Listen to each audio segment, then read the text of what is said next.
Today, I want to bring your attention to a little muscle, actually it's a very big muscle, called your transverse abdominis. It just may very well be the most important muscle in your entire core. More important than your obliques, more important than your abs, and the strength and appearance of your obliques and abs can heavily depend on this one muscle.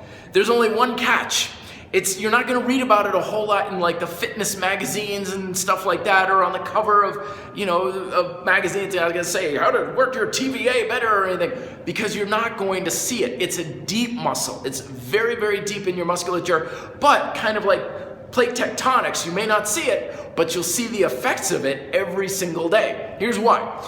Your TVA spans between your rib cage and your pelvis. It's kind of like a corset, which is why I like to call it the corset muscle. It does the same thing too, is it draws everything inwards. Okay, so whenever you see the guy on the beach, pretty girl walks by, sucks in the gut, boom, there's your TVA at work. So when you are directing tension inwards, you're compressing everything inwards, what's going on is you're also directing that tension to that rectus abdominis, that coveted six-pack muscle that you're working on. A lot of times when people cannot work their abs hard enough, it's because the TVA is largely shut off. They're not working it hard enough, and therefore the tension's just going bleh.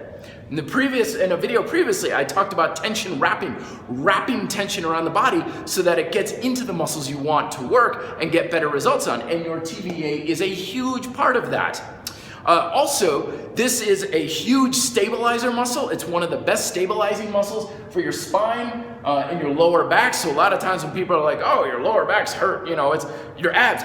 It's not your abs, it's probably your TVA. And then lastly, even though we all know it's like you can't make yourself physically thinner by working your abs, the TVA can actually make you appear thinner because it does actually make things draw in and compact and minimize your waistline a little bit. So here's a good way on how to work it and turn this puppy on. Take a jump rope or any string or whatever, wrap it around your waist, cross it in front of you, and gently pull on it. Imagine that you don't want to touch that rope or string. And what you're going to do is you're going to draw everything in, like wearing a corset. You're going to draw into the front, to the diagonal, to the side, even a little bit to your back. So that's why it's not good enough to just simply suck in straight-wise. You want to draw everything in. Hold for a few seconds, relax, practice this about 4 or 5 times. Do this every day. It's not something you need to like really recover from. Practice this all the time. Once you get the hang of it, you don't need the rope or the string anymore. Just practice it all the time, and then practice engaging it during your core work, during your leg raises, during your squats, during everything you do, and you're gonna get much more stability on every exercise and a lot more out of your abdominal training as well. Let me know if you have questions on this down below. Don't forget, like, share, and subscribe. Till then, be fit, live free.